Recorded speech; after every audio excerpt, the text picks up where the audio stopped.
Welcome guys, welcome to the another FinTramp success story, जहां हम आज एक ऐसे महानुभाव से फिर से बात करेंगे जिन्होंने हाल ही में एक बड़ा सा एग्जाम क्लियर किया और आज वो हमारे साथ यहाँ बैठे हैं कॉफी पीने के लिए.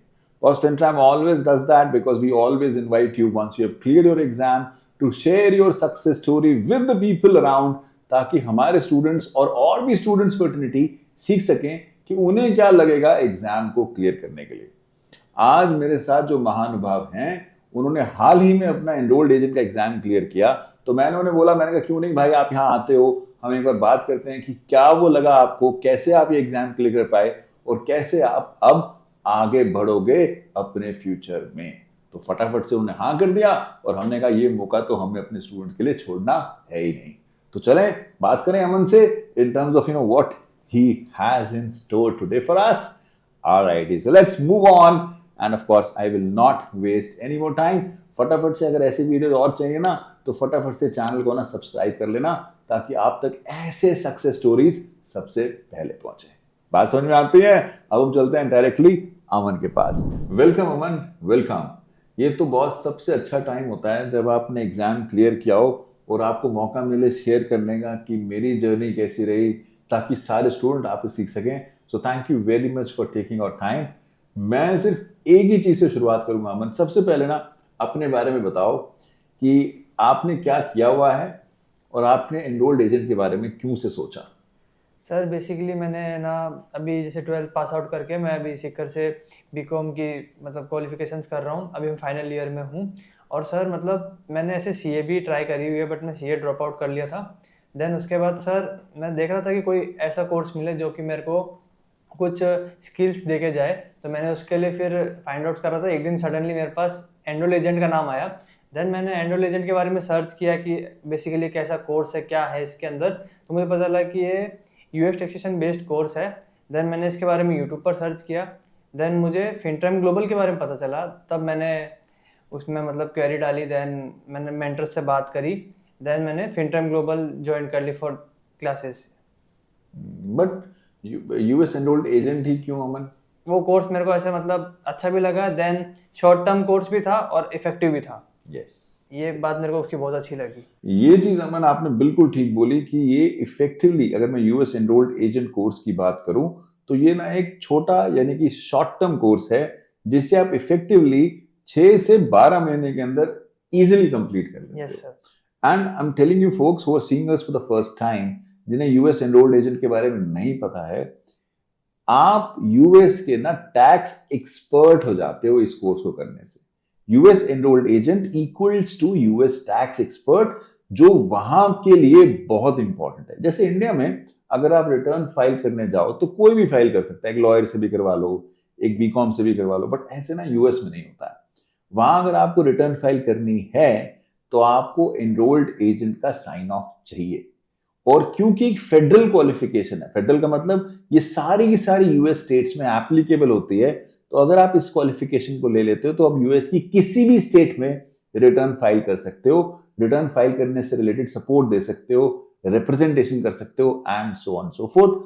और इसी कारण से ये करिकुलम, ये कोर्स बहुत पॉपुलर है अब इंडिया में, बिकॉज बहुत सारे जन यूएस का टैक्स का काम अब इंडिया बैठ के करते हैं. हमारे बहुत सारे स्टूडेंट हैं जो नोएडा में, अहमदाबाद में, गुड़गांव में, हैदराबाद में, बैंगलोर में अब अपना केपीओस भी लगा के बैठे हैं. आई am sure one day you will also do the same thing in Sikar. Sikar Rajasthan की बात हो रही है बॉस. अगर वहां ये लगा पाते हैं तो नथिंग लाइक इट, बिकॉज ये वो सपोर्ट है जो यूएस की सीपीए फर्म्स इंडिया में मांगती हैं.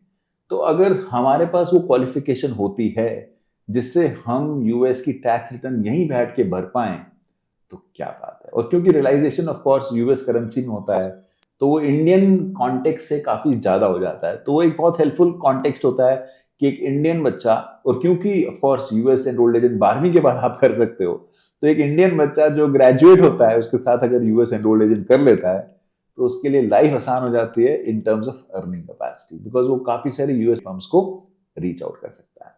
I think this was the introduction that you might be interested in as far as the enrolled agent is concerned. तो मैंने कहा चलो इस पे थोड़ा सा टाइम बात कर ही लेते हैं.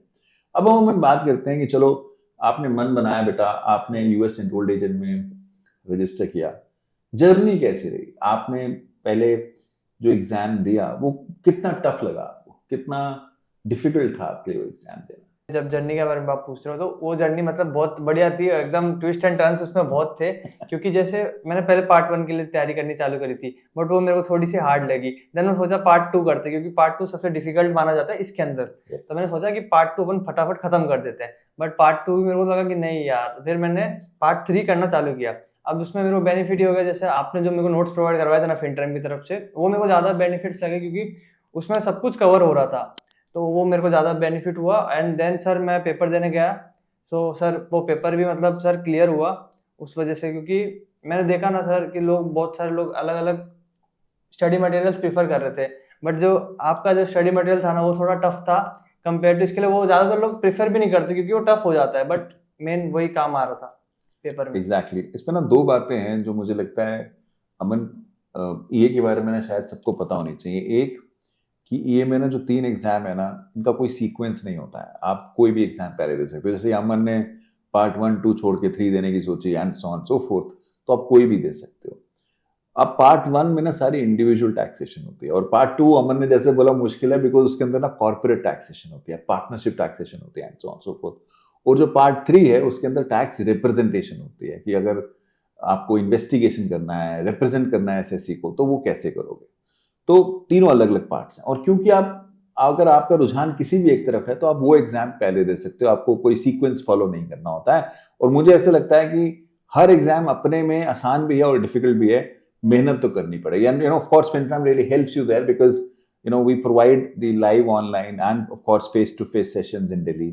We are also helping you out with the best content. हमारे अपने जूस नोट्स होते हैं जो आपको उसमें हेल्प करेंगे, जो Aman I am sure you know help you also. और हम जो एलएमएस देते हैं उसमें प्लेथोरा ऑफ क्वेश्चंस होते हैं टू प्रैक्टिस, वो गेम चेंजर होते हैं एक्चुअली। हाँ जी सर। क्योंकि जितने आप क्वेश्चन प्रैक्टिस करोगे उतना आपको रिदम आता है in terms of you know getting the confidence, और वही गेम चेंजर होता है in terms of you know sitting for the exam and of course clearing that in one go. Important piece, अमन, कोई ऐसी एडवाइस है जो आप स्टूडेंट को देना चाहोगे, जो अब जो स्टूडेंट एग्जाम देंगे उन्हें फॉलो करना चाहिए before they right the exam? कोई ऐसी एडवाइस आप देना चाहोगे? हाँ जी सर, एग्जाम टिप्स तो ये है सर कि जैसे आप पहले तैयारी कर लो, देन आप है ना एग्जाम से 1 घंटा पहले खुद को रिलैक्स कर लो, फिर आप बुक्स देखो ही मत, क्योंकि सर आप जितना देखोगे ना उतना आप फिर कम, मतलब आप प्रॉब्लम्स में आ जाते हो। फिर सर मैंने पेपर में एक स्ट्रैटेजी अपनाई, मतलब मैं जैसे ही बैठा ना सर, तो मेरे दिमाग में एक चीज़ आई, जैसे वो हमको शीट्स देते हैं, कैलकुलेटर देते हैं, तो पेंसिल देते हैं।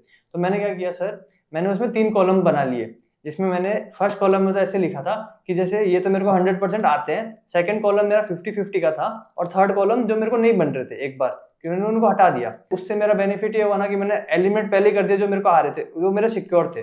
फिर 50-50 वाले को मैंने आगे टैकल किया, उनको मैंने वापस अपने शॉर्ट में लेके आ गया। अब मेरे बच्चे जो मेरे को 4-5 नहीं आ रहे थे, तो सर उसमें मैंने जितना दिमाग हो सकता है उतना लगा दिया। अब सर इसमें भी ऐसा भी है ना कि 50 एक्सपेरिमेंटल क्वेश्चन भी आते हैं, तो सोचा क्या पता ये वो हो, तो मैंने फिर उसमें ऐसा भी देखा कि हाँ, जितना मेरी बेस्ट ऑफ नॉलेज थी वो यूज कर ली।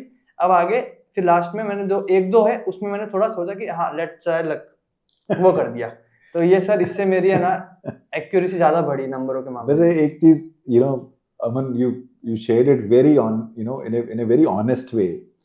एग्जाम में ना अक्सर ऐसा होगा बच्चे कि आप जब एग्जाम देने जाते हो ना, तो कुछ क्वेश्चन तो आपको श्योर शॉट आते होते हैं, कुछ क्वेश्चन में क्योंकि एमसीक्यूज हैं, सारे मल्टीपल चॉइस क्वेश्चन होते हैं, तो कुछ ना डाउटफुल दिखेंगे जिसमें 2 ऑप्शन मुझे लग रहा होगा ठीक है, या 3 भी ठीक है ऐसे दिख रहा होगा, या सारी ठीक है ऐसे भी दिख सकता है।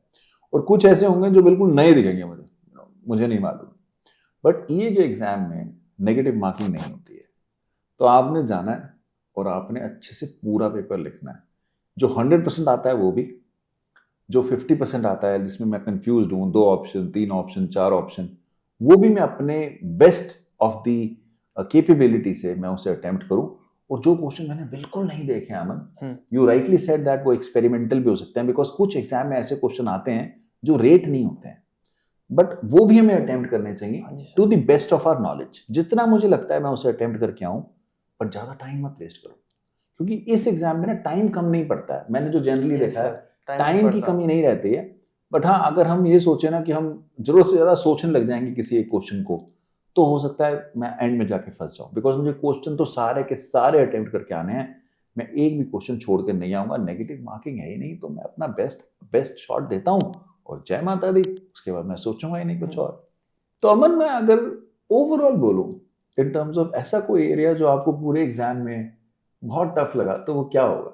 सर वो उसमें तो मेरे को सर कंडक्ट इन प्रैक्टिस था, वो थोड़ा टफ लगा क्योंकि सर उसमें मैं बहुत फंस रहा था, वो थोड़ा क्रिटिकल पार्ट था वो मेरे लिए। फिर मैंने सोचा सर कि बाकी सब तो हो गया, जिसपे तो हमारी बात भी हुई थी। हाँ सर, जिस पे आपने मेंटरशिप सेशन लिया था एक दिन पहले एग्जाम से पहले, जिस पे मैंने आपको बताई भी थी कि सर ये वाला पार्ट थोड़ा डिफिकल्ट जा रहा है मेरे को। फिर आपने मुझे सर बोला भी था कि आप एक काम करो, उसके एमसीक्यू सॉल्व कर लो एक बार, और एक बार जितना हो सके उतना कर लो, तो क्या वो बेनिफिट देगा। तो मैं वो ही करके गया था सर। एक्चुअली मैं ना उस टॉपिक के अंदर ना एक कंफ्यूजन ये होती है कि उसमें ना एमसीक्यूज बड़े कंफ्यूजिंग आते हैं, 2 ऑप्शन 3 ऑप्शन ना सही दिखाई देती हैं।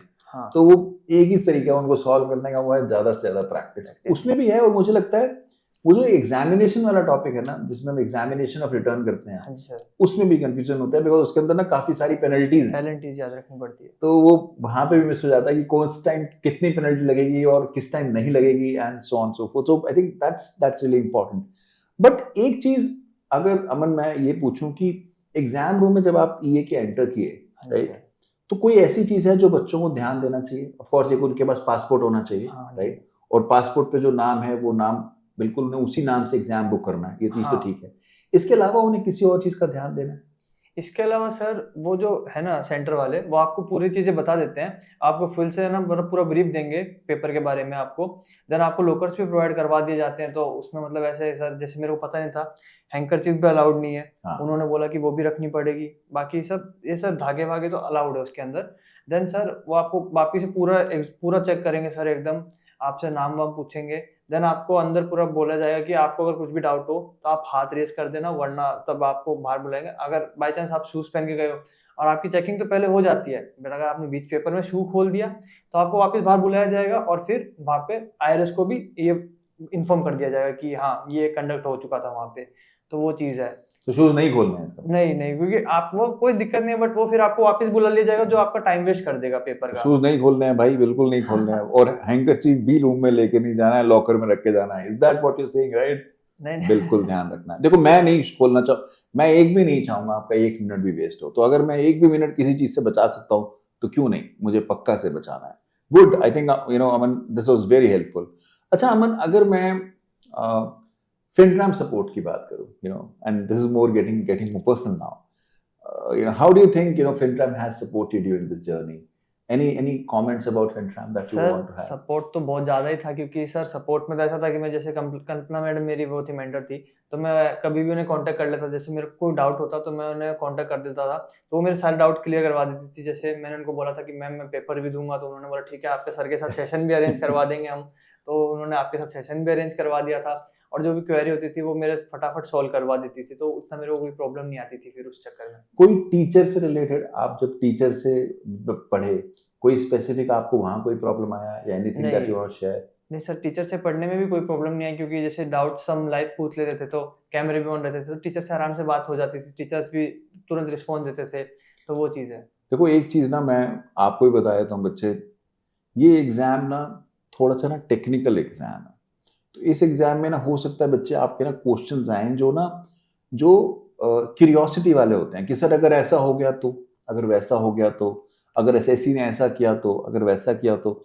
उस स्टेज में ना अगर आपके पास एक ऐसा मेंटोर या टीचर है जो आपके इन सवालों का जवाब दे सके, जो ऑफ कोर्स एक्सपीरियंस्ड होगा, which FinTram really ensures, because we all faculties are qualified CPAs, EAs and so on so forth, जो हम इंश्योर करते हैं कि आपको वो रियल प्रैक्टिकल इंसाइट दे पाएं जो आपको चाहिए for the purpose of writing the exam. तो वो डाउट ना आपके वहीं के वहीं क्लियर हो जाते हैं। और हम एग्जाम में जाने से पहले एक ना मेंटोर सेशन जरूर रखते हैं, who can really guide you कि हाँ अब आपको एग्जाम देने से पहले किन किन चीजों का ध्यान रखना है। So that is again something very important guys, you should not miss on to that. I think that was it, Aman, that we really wanted to cover. Towards the end, I really want to thank you for really coming out here and taking out time. देखो बेटा, मुझे लगता है student के लिए या एक mentor के लिए सबसे अच्छी चीज यही होती है to give back to the student fraternity. At least हम अपनी लर्निंग शेयर कर पाएं ताकि उन लोगों से गलती ना हो जो हमसे हो जाए। Yes sir. I think that's a super important thing. So I kudos to you for really taking out time. We'll keep bothering you. अभी हम लोग एक प्लेसमेंट ड्राइव भी करने वाले हैं जहाँ पे हम इंटर्नशिप जो इन कोर्सेज से रिलेटेड है, चाहे वो USEA हो या USCPA हो, इससे रिलेटेड हम लोग लेके आ रहे हैं, जहाँ काफ़ी सारे कॉर्पोरेट्स या हमारे जो एसोसिएटेड हमारे CPA फर्म्स हैं वो जुड़ेंगी। तो do join that, I think that's again very important, because वहाँ इंटर्नशिप अगर अच्छी हो जाएगी तो आगे job of course will be a good one for you. Yes sir. So thank you very much towards the end. We look forward and all the best for moving forward. Thank you.